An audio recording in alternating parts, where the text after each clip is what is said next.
Hi everyone, happy Halloween. How are you all? It is 6 o'clock and I'm going to be doing some Instagram lives between now, hi everybody, and election day. And so I'm going to be talking to Beto O'Rourke about what's going on in Texas. So if you all have any questions for Beto, and hopefully he's going to be here soon. Hi Adriana.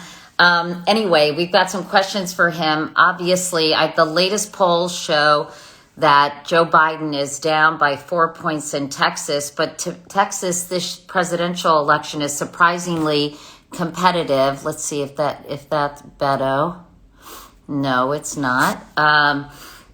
Hey, Adriana, let me know what Beto's login is, because I want to make sure I have the right person when I invite Beto in. Anyway, we're going to find out what's going on in Texas. He's going to give us the scoop on what's happening there election-wise. And he was campaigning with Kamala Harris, I guess, on Friday. He's a little frustrated that, I think I see him. Here we go. Let's see if I can. I'm in New York City. It was kind of cute to see all the Halloween people. Hey, Beto, how are you? I'm so good. How are you? I'm good. Thanks so much for doing this and for chatting with us and kind of giving us an update on what's happening in the Lone Star State. I really appreciate it. Absolutely. I'm so happy to see you and to be with you. And we love the interest in Texas. I think this state holds the key to what's going to happen on election night. So appreciate you taking a look. Well, I know you've been working really hard. I want to talk about your organization and all the hard work you've been putting in, Beto, getting people to vote. But can you just give everybody watching a sort of state of the race in Texas? I was just saying to folks before you joined, Beto, that I know in the latest poll it showed Joe Biden down by 4 points. I mean, the polls have been kind of all over the place, but Texas has been unusually competitive. A lot of people are crediting your race against Ted Cruz for really paving the way for that to happen in Texas, but just giving everyone a little context. So what do you see happening there now? It's really interesting. So this state, as of about 3 years ago, was 50th, dead last in the country in voter turnout. And that, in my opinion, Katie, is not for any lack of love of voting or democracy or elections, but the Washington Post last week reported that Texas has the most restrictive voting laws in the country. So the most onerous voter ID laws, 750 polling place closures over the last 8 years, most of them concentrated in Black and brown neighborhoods. You have what federal judges have described as a racial gerrymander of the state. So Black and Latino Texans drawn out of districts to try to, diminish the likelihood that they would vote or the impact of their vote if they do. We're 50th in the country for all those reasons. As of this moment, as you and I are talking right now, we are actually first in the nation in total votes cast. We're first in the nation in performance over the 2016 presidential election, and we're first in the country in young voter turnout, and we were the first state in the country to vote, to cast more ballots in early voting than were cast in all of the 2016 election, including election day. So something exciting is happening in Texas. Millions of those who voted so far in the 2020 election did not cast a ballot in 2016 or in 2018. We've had 2 million voter registrations since 2016, a million one since 2018. And you mentioned the polls. Some polls have Biden down a couple of points. The Dallas Morning News poll, trusted poll on Sunday, had Joe Biden at 48, Donald Trump at 45. Whatever it is, it's within the margin of error, or as some people say, the margin of hustle. One thing to remember is that Hillary Clinton, on the eve of the 2016 race, was supposed to lose by double digits in Texas. She lost by 9 points, which sounds like a lot, but it was the best margin for a Democratic nominee in decades.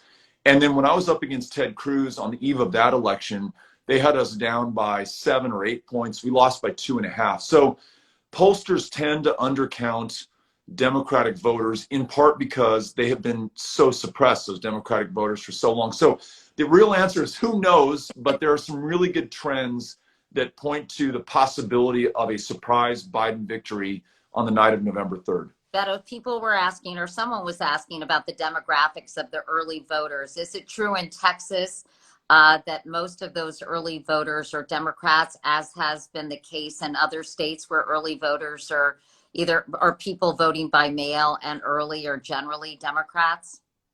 That's my read. It becomes a little bit more difficult in Texas to tell because there's no party registration in our state. The only way you can discern someone's partisanship is whether or not they have voted in a party's primary. But in a lot of communities that are overwhelmingly Republican or overwhelmingly Democratic, you may find yourself voting in the party primary of the other party just so that you can have a say in who your county commissioner or member of Congress is. So the real honest answer is we don't know. But for Texas to be posting these kinds of numbers and for us to be leading in young voters who tend to be Democratic leaning, insofar as we can tell, bodes well. But I think to the spirit of your question, there is a lot left on the table going into Election Day, where we have no real idea what the composition of the electorate will be on Tuesday. So I just actually came out of the field. We were leading a canvass where we were going door to door to talk to voters in Collin County, which is, if you know your Texas geography, it's in North Texas. It's one of these suburban counties that has just exploded in population and moved very quickly from being a reliably red county to purple or maybe even blue. We're knocking on doors to reach those voters who have not voted in early voting and still have a chance to vote on Tuesday. A lot of volunteer energy out there and a lot of really positive responses at the door. So I feel good about Tuesday. I want to make sure we've done everything within our power to win this while we still have a chance to make the calls and knock on the doors. And when will these mail-in votes be counted? They'll be counted by Election Day, isn't that right? That you all will know what's going on in Texas probably late on election night or early the next morning, Beto? Katie, I think this is the most interesting dynamic of the Texas story, and I don't know that anyone's really paying attention to this, but Pennsylvania, as we saw from their primary ballot counting process, they may take days or weeks to count their ballots. Wisconsin probably won't know on election night. Texas began counting our mail-in ballots yesterday. We'll have pretty close to a complete count on election day. We'll have the early vote count by 7 p.m. Mountain Standard Time, and election day results will come in the hours that follow. So yes, we will know on the night of November 3rd. And if Joe Biden becomes the first Democratic nominee in 44 years, almost half a century, to win the Electoral College votes of Texas, it is mathematically, and I would say psychologically, game over for Donald Trump. There's no other path to victory. There's no possibility to prematurely, illegitimately, illegally say that he's won on election night while ballots are still counted in Pennsylvania. There's no path to contest this in the courts. It really is decided then by Texas. And I think that's why you see so much interest in the state right now. I was just with Senator Harris in the Rio Grande Valley yesterday, which, as you know, is a 95% Mexican-American community, very large Democratic voter base, but typically very low voter turnout there. Her presence, I think, was catalytic in supercharging folks to get out and vote on the last day of early voting. So we're pretty excited about the focus the Biden-Harris ticket is given to Texas as well. Well, I want to talk to you. Actually, that raises two questions. I know that Joe Biden has not done as well with Latino voters as Hillary Clinton was doing. People have complained that they were a little late to the party when it came to reaching out to Latino voters, certainly in Florida. And of course, older Cubans generally are a little more conservative. But I wanted to ask you, Beto, what was going on with the Latino vote in Texas, what you just told me. But in general, what are you seeing? So it's interesting. This state is about 41, 42% Latino. My hometown of El Paso, about 85%. The Rio Grande Valley, 95%.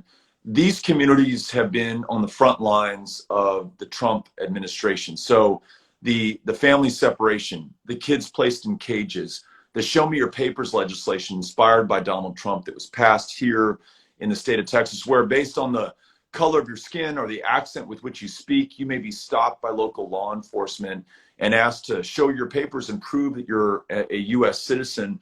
These are also the communities hardest hit by COVID. Katie, the worst hotspot in America right now is El Paso, Texas.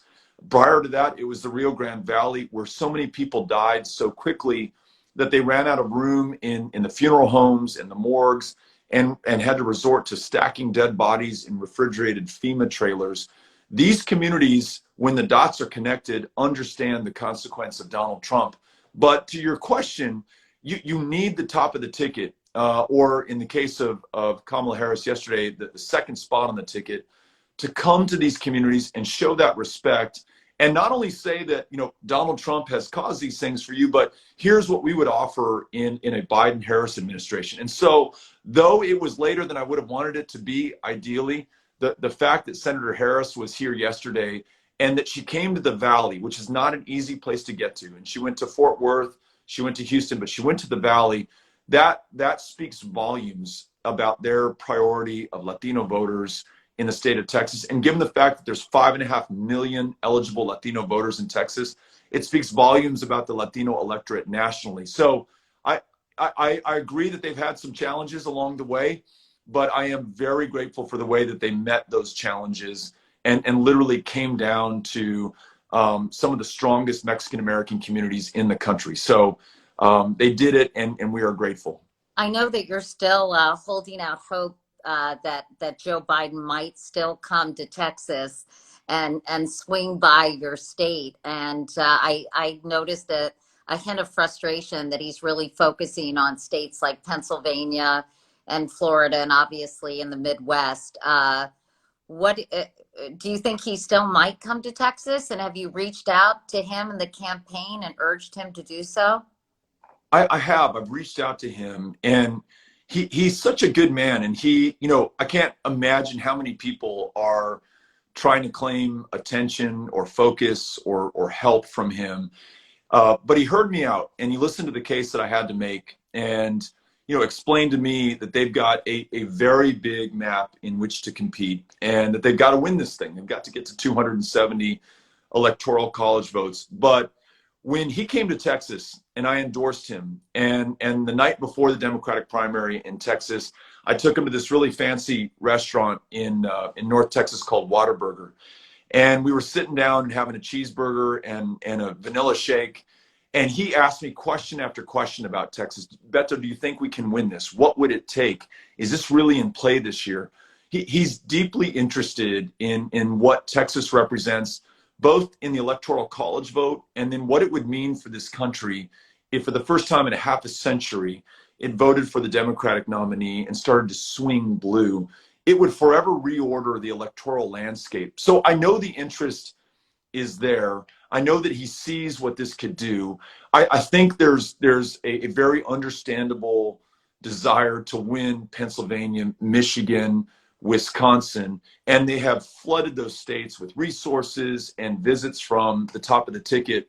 And so I'm the guy who always picks the University of Texas at El Paso to win the NCAA men's basketball championship when I draw out my bracket. So I lead with my heart, not my head. But You beat Veto, so watch it.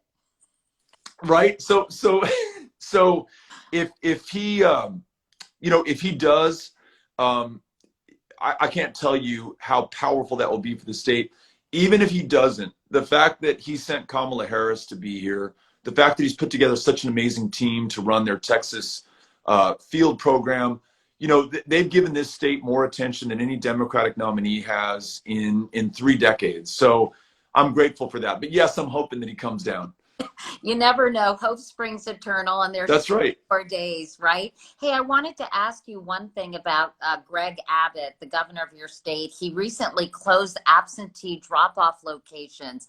I didn't quite understand what that meant. It said bolstering GOP efforts to restrict voting, according to the Texas Tribune. What did he do exactly? So it's really interesting. He, by executive order, allowed for multiple absentee ballot drop-off locations. So if you find yourself, as many millions of Americans do, mistrusting the U.S. mails at this point, knowing that the sorting machines have been disabled, that first-class mail and other levels of mail have been slowed down, and you have one of those absentee mail-in ballots and you want to drop it off physically, you want to hand that sucker in. It was, by order of the governor, allowed that you could drop it off at any number of absentee ballot drop-off locations.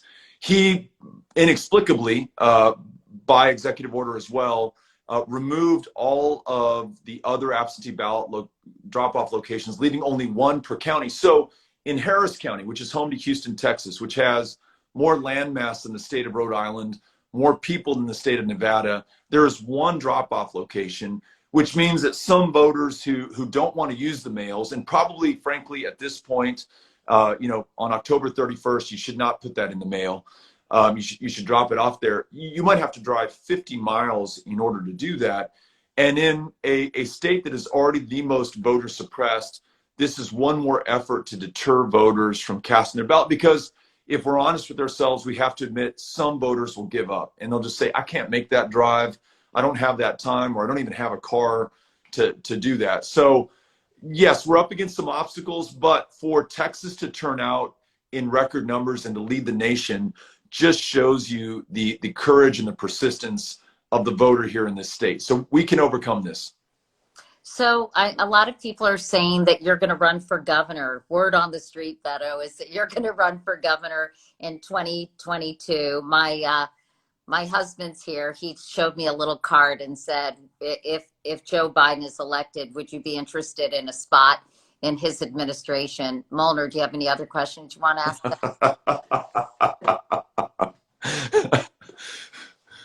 He wants to check out the burger place, but when you all come to Texas, Amy and I are taking you to Whataburger. We're going to treat you right, just like we treated Vice President Biden. You know what? It's so interesting. Things have a way of working out. Of course, you don't want to have to leave a race that you're running, as I did actually, Katie, a year ago today. Wow. You don't want things to end that way, but they have a funny way of working out, and I'm so glad that Biden is our nominee. I think his capacity for empathy and compassion at a time that this country is so divided and polarized, that's who we need. And then in terms of what I'm doing and what I might do in the future, I was in Congress for 6 years. I was running across the 254 counties of Texas for 2 years. I sought the nomination for a year. This is the first time I'm at home with Amy, my wife, and our 3 kids, Ulysses, Molly, and Henry, for most of their lives. And though we would want it to be under other circumstances, we don't want this pandemic, and there are a lot of people who are suffering through a lot right now. The fact that we can be together for the first time in so long has been this wonderful, wonderful gift. And so I want to find something that I can do from Texas and from home. And I actually just accepted a position at Texas State in San Marcos, Texas, where I'm going to be teaching a class on Texas politics. And so I've got an honest job, Katie, for the first time in a long time. And I want to make sure I focus on that and I do well. And then if there's a way that I can help other candidates, and we have a group called Powered by People that is comprised of thousands of volunteers. Tell me about that, because I know that when I organized this call, that was something that you wanted to talk about, and I think people need to hear about what that is exactly, Beto. It's really amazing. So we sent the word out at the beginning of the year that we were looking for volunteers who would be willing to talk with and listen to Texas voters. There's a time and place for TV ads and the stuff that you see on Facebook and Twitter and the mail pieces that you get and you may not read.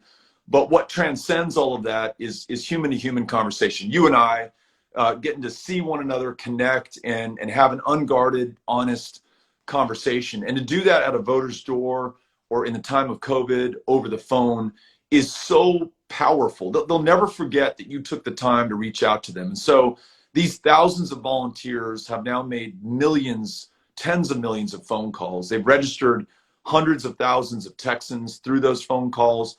They've gained, hundreds of thousands of commitments to vote, and they're now turning people out in record numbers. And also, before the CARES Act was passed in Congress, we helped to staff food bank shifts at food banks across the state of Texas. So wherever we can plug people in who want to help and don't want to just be anxious or be on the sidelines or be spectators to what's happening in this country, but want to take action, we're putting them to work. And I happen to be one of those volunteers. I'm not paid by the organization. I'm on the phone banks. I'm knocking on doors. I worked my shifts at the food bank. It is so fulfilling. And I think at a time that so many of us are tempted to despair, given what's happening, having agency and purpose and function, it feels so good. And it's the antidote to that despair. And I think it's the key to getting this country working in the way that we want it to again. So, and it's funny, I'm unemployed. I'm no longer a candidate. I don't hold an office. I don't know what my prospects are, but I've never been happier because I'm doing this really essential work. And so I'll just let life take me where it does. Well, my daughter is phone banking, and some friends of mine, and I took a walk with a friend, and she told me that her daughter and her daughter's fiance together had called 10,000 people. I mean, it's just amazing. And I think there is something extraordinary when you see young people, but also older people, just spending the time calling people, making sure they voted, etc. Hey, a couple of people, don't worry, everyone, I'm not going to let you down. They said you didn't answer the question. So would you consider running for Governor Beto? I've got a lot of people watching it, and they're giving me support and saying Beto didn't answer the question. So what do you think? I mean, what instead of pinning you down and we could make some news here, Beto, but that's okay. What are the things you're going to consider? I know you love being with your kids and your wife, Amy, but when it comes to running for governor, I think that, obviously you have a lot of fans out there. People would be excited to support you. So can you just kind of give us an idea of what you'll be weighing when you consider a potential run? Yeah. I think you always begin with the most important question. Would you be good in that position? Would you do right by the people of Texas? Do you have the capacity to do this? Do you have the drive to do this? Could you deliver on the things that that Texas needs? I mean, I think that would be the first question to answer. The second is, can you run a campaign that would meet the moment and the challenge? I mean, Texas last elected a Democrat to governor, I think in 1990 with Ann Richards, who, by the way, was one of the all-time great governors of Texas, one of the all-time great American political figures.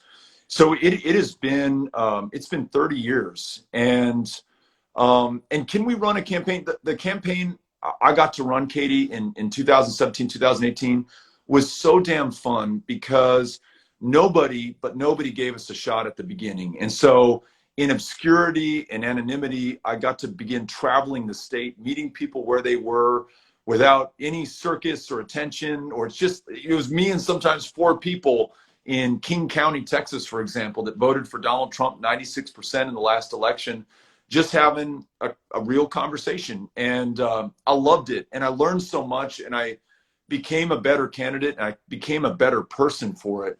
And I truly had fun, and we ended up, over the miles and the months, developed this amazing following and support group of volunteers, and everything about that campaign was right. And though we didn't defeat Ted Cruz, we won more votes than any Democrat had won ever, and won the first time we won the 4 major urban areas of Texas since LBJ did it in ~64. So in some way that campaign connected.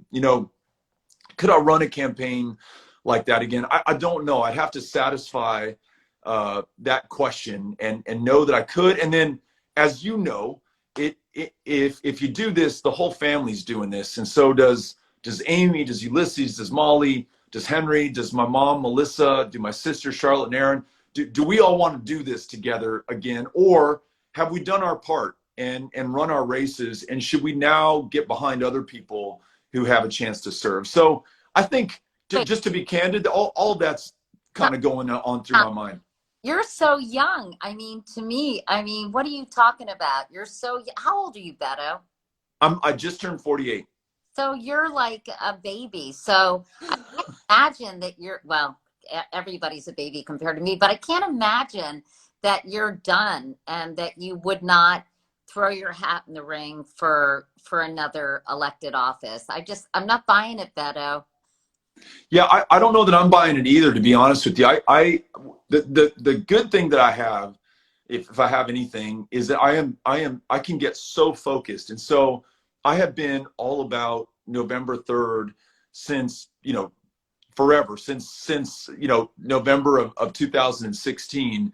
And I can give this all that I've got, and I'm doing that. And then after that, I can see where we are, and I can I could have a conversation with you where I could really seriously entertain that, but it's so hard for my head to get there right now. And I think I want to get to some kind of great Zen place where I don't get overly tied to a specific outcome for myself. As long as everyone in my life is good, as long as this country's good, then I want to be good. And whatever role or title or position, I want to be very agnostic about that. Whatever form it takes, I'm good. And I've met so many thousands of volunteers who will never hold office, who've made such a huge difference for this state and this country. I really like being one of them right now. And so let's see where it goes. So let me just ask you two questions in closing, Beto. You've been so generous with your time. And by the way, if you all have some questions before I say goodbye to Beto, I'll try to get to them. I know a couple of people said you'd be a great head of the DNC, which I think is sort of interesting. Not sure if that interests you, but just wanted to throw it out there, Beto. Right. Two questions. How concerned are you that there is going to be some monkey business, for lack of a better word, about the election results, and if it's close, and legal challenges that it might get to the Supreme Court, that it's just going to be mucked up? I mean, listen, I think everyone wants to have a valid and fair, credible election, but how concerned are you that things are going to be happening and that the results will in fact be disputed? I have some concern about that. And if there's something that keeps me up at night, it is that. I remember, Katie, I went to Donald Trump's inauguration as a member of Congress. You're invited, you're on the grandstand at the side. And I got a lot of grief from so many of my constituents who said, how in the world could you go? This guy's terrible. And he said all these awful things about our community, all of which was true, that he did those things and they were terrible. And I wrote back to my constituents. I said, look, I go not to celebrate the man, but the fact that 240 years into this experiment, we can still pull this off. We can peacefully transfer power from one man who has just killed himself over the last 8 years to take this country in a given direction. And he's going to give that power willingly over to someone who has promised to undermine everything that he's done. And that we can still do this should not be trifled with, because it is the exception, not the rule, on the planet today, and the exception, not the rule, in world history. And so that's what I'm doing. I believe in this country, and I have faith that we're going to come through. But it worries me, given everything this president has done, his willingness to operate outside of the Constitution and the rule of law, his incitement to violence. I mean, 23 people were killed in my hometown a year ago by someone who repeated the words of Donald Trump, warning of invasion and infestation and animals coming to get us from across the border. And he killed 23 people based on the color of their skin and their perceived country of national origin. When he tells the Proud Boys to stand by, when he asks people to vote twice, when he says, I want you going to the polls and I want you to watch people, all of that is incitement to intimidation and potentially to violence. And it is why I think Texas has moved from a wouldn't it be nice state to a must-win state. Because we discussed this earlier, Texas posting its results on the night of the election ends the nightmare. It is over. anything that prolongs the count makes it a little bit more precarious and a little bit more likely that it goes through the courts, or a little bit more likely that in the chaos and confusion that might result, that people might take matters into their own hands. And so, I think we shouldn't be naive. I think we should be clear-eyed about what we're walking into. But I think we should also acknowledge that in a democracy, this is not left to the party bosses or the politicians or the candidates. All of us are the government, and the government is all of us. And we're not on the sidelines, we're in the game. And I just was out walking in Collin County with all these volunteers. It so fires me up and gives me cause for optimism and hope that people are not just waiting for this to happen to them. They're taking agency in a peaceful, democratic way right now. And so I am concerned about that, Katie, but I do think Texas is the answer. And it's why I'm doing everything in my power to help Texas come through for the country right now. And finally, my last question, Beto, is it's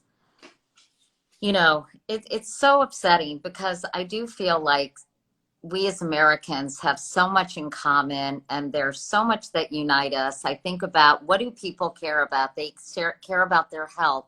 They care about their kids. They want to earn a decent living. They want their kids to be educated. They want them to do well. They want to do well. I think, if you did a survey about what Americans wanted, I think they would all answer in very, very similar ways. And it breaks my heart when I hear and see all the division and rancor and kind of honestly alternate facts, because I think people are getting affirmation, not information.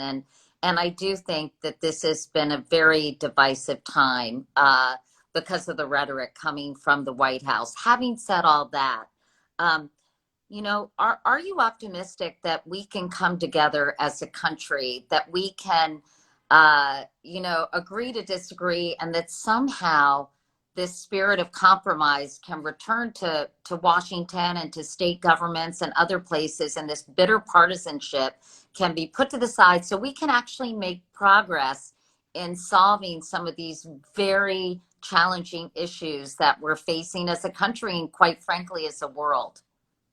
Such a good question, and I think about that so much. I was in the Rio Grande Valley yesterday, and I was at a polling site, an early voting location called the Mansion in Palmview, Texas, just outside of Mission, Texas. And there were a number of Trump supporters there, and they all had their flags, and they were yelling at me and kind of heckling me. And, I'm not unused to that. And I kind of just shrugged it off and ignored them. And then as I was walking to my truck, they all followed me. And so there was this parade of people with Trump flags yelling at me, "You're awful, you're all these awful things." And so I turned around, much to the consternation of the friend with whom I was traveling. He said, no, just get in the truck. Let's get out of here. I turned around and I said, why are you so angry at me? Why are you yelling at me? If you want to talk, I would love to have a conversation. And so the lead Trump supporter with the flag waving says, "Why are you supporting Joe Biden?" And I began to answer, and he interrupted me, and he said all these awful things about Biden. And I said, "Well, look, if you want me to answer, I'm happy to do that. If you just want to talk over me, do that. That's fine, but I'm going to leave." And he said, no, let me hear your answer. And I gave my answer, and he listened to me. I gave like a 1 or 2 minute answer. And then he said, "Let me tell you why I have a problem with what you said." And I listened to him. And we were going back and forth. And he said, "I'm not a Republican. I'm not a Democrat. I'm just so angry that my government has never worked for me. I feel left out. I feel forgotten. I feel left behind. And I'm frustrated. And I feel like this guy, Trump, he's going to blow it all up. He's going to drain the swamp. He's going to get us out of this professional political class."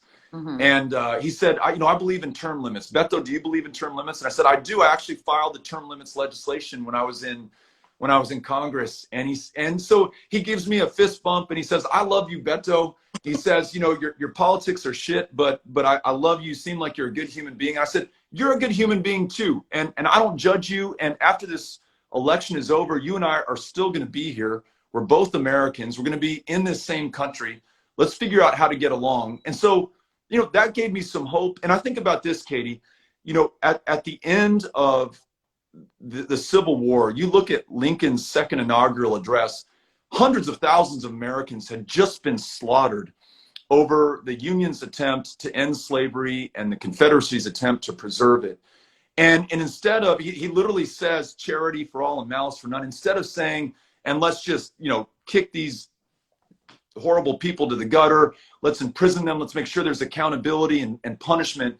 He says, let's figure out how to get this country back together again. If he can do it after that level of loss and suffering and sacrifice, we certainly can do it after this very contentious election. And so I think we still got it in us as Americans. And I think it's incumbent upon all of us, whether you supported Biden or Trump, to find that in yourself when this election is said and done, accept the results, and get back to coming together as Americans. I for my part, I'm going to do my best.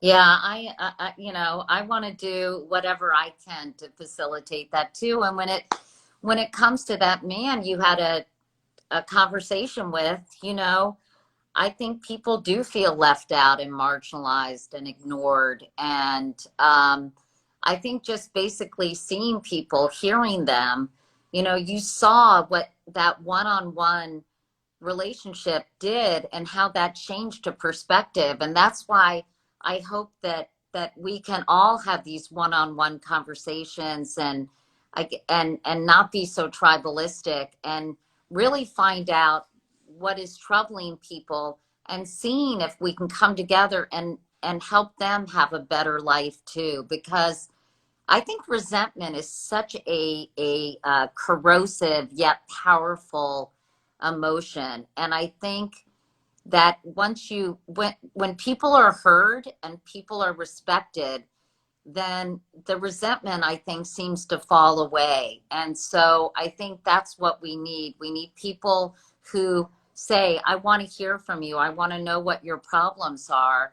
And I want to try to fix them, or I want to help, because I think that's what has been festering so long. And I think that's what's happened in this country. But what the hell do I know, Betto?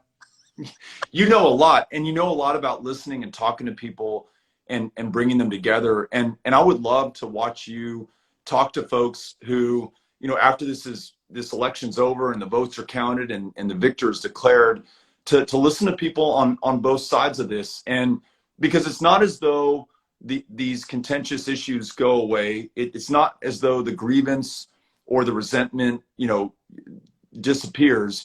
That's all still going to be there. And how we resolve that or fail to resolve that, I think, will set the stage for not just what happens in the next elections, but whether this country can really make it. And I think that's an open question about whether this incredibly noble experiment that we are going to choose, freely the direction and course that this country takes, that all of us are going to be treated equally under the law, though we've never really achieved that. We've never stopped striving for that. Whether that this country is going to continue in that way. And the beautiful thing is that it's up to us. We all get to decide this together. So I love that you're talking and listening to people and then sharing that with others who are out there. We need more of that and less yelling at one. In fact, when these guys first started yelling at me, I hate to admit this, Katie, but I started yelling back. This guy got in my face about Mexico and Mexicans, and I took the bait and I said, no, that's not true. And I was yelling at him, and it literally did nothing. I mean, for me or for him, it just raised the temperature on both sides. And it was only when I was walking away and I turned around and I just very calmly said, look, you don't have to yell at me. I'm very happy to hear it. He just wanted me to hear him, as you just said. He just wanted me to listen. He just wanted me to know what he was going through. And then, man, it was so beautiful. And I know this sounds kind of corny, but it really kind of moved me that we had this connection, even though he's not going to vote for Biden and I'm not going to vote for Trump. But we don't have to hate each other and we don't have to yell at one another. And maybe, just maybe, we can make this thing work after this election is over. So, let's see.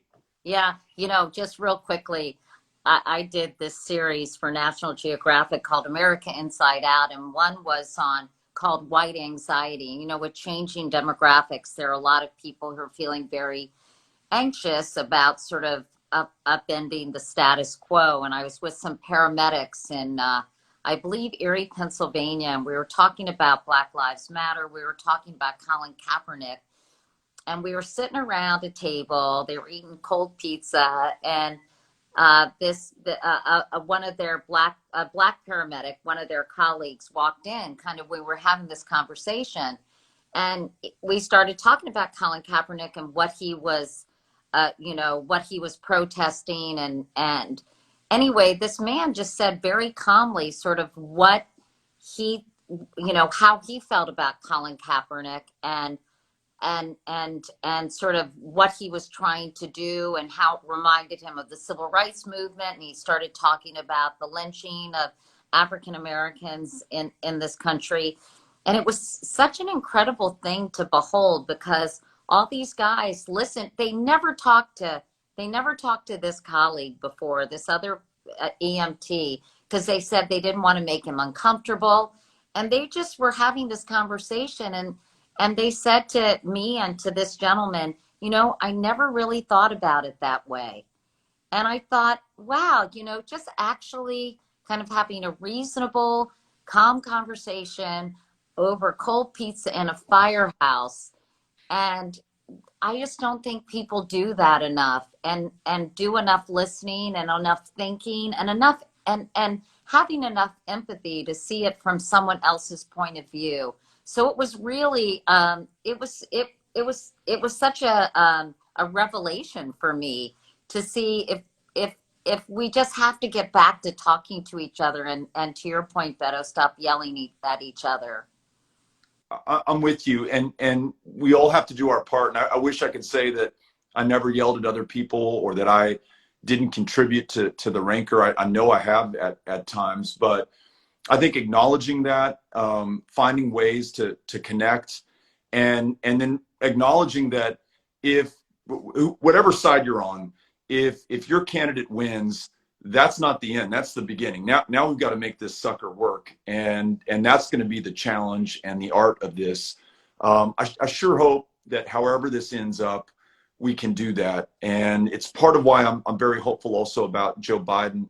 He wouldn't have been my pick at the beginning, or I wouldn't have run for president.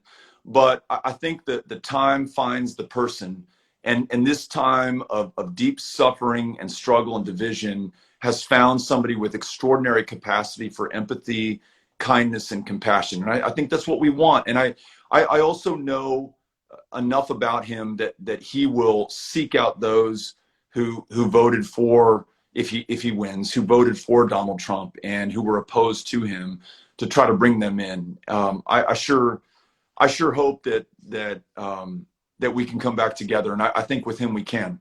Is there my assistant Adriana, hi Adriana, just asked, how can people get involved with Powered by People before the election, before Tuesday? So we have a series of phone banks starting tomorrow at noon Central Standard Time. And if you want to sign up for those, all we're doing is calling Texas voters. We're not even trying to say vote for this person or this party. We just want to help them make a plan to vote and remind them they can vote on Tuesday. The website is poweredxpeople.org. So Powered by People, but spelled poweredxpeople.org. Go there. You can sign up for a shift. We'll give you a quick training, and then we'll put you to work. And we have, Katie, a number of amazing people who've agreed to make phone calls with us, like Lucy Baines Johnson, who is Lyndon Baines Johnson's daughter. Alexandria Ocasio-Cortez, Jack Black is going to make calls with us. A number of amazing people who are lending their time and effort and followers to make sure that we have more people phone banking with us. And it's a nonpartisan. It's basically not saying vote for one or the other. It's basically just saying it's super important to vote. Yes. So to be clear, we have been helping Democratic candidates throughout the year, but the phone banks that we're doing over the next few days are just to get people to make a plan to vote. And so you're welcome to go to the website, do a little bit of vetting, see if this is right for you. If it is, we encourage you to sign up. And in my own personal experience, I have found that it has dispelled any despair that I've been feeling in the moment, or any anxiety that's winding its way up through my system. Because when you're talking to other people, that's all you can focus on. and to the conversation you and I were just having, Katie, you end up listening a lot. You end up, the person who answers says, well, I don't think I'm going to vote because I'm working 3 jobs. The minimum wage in Texas is $7.25 an hour. You learn so much about the people who are there. And very often those who tell you that they don't have time to vote, you're able to find, can you go at 7 a.m. on Tuesday morning? And they find the way to do that. So it is deeply fulfilling to help make this democracy work. And we invite anyone who's interested. Well, Betto, it's been a real pleasure talking to you. Thank you for your willingness to have, it's amazing that you can have these conversations on Instagram Live and just, we don't have 3.5 minutes to talk and to have a conversation that's candid and real. And, it's fun to have people give their feedback, even if they're trolls. I don't even mind that because Me neither.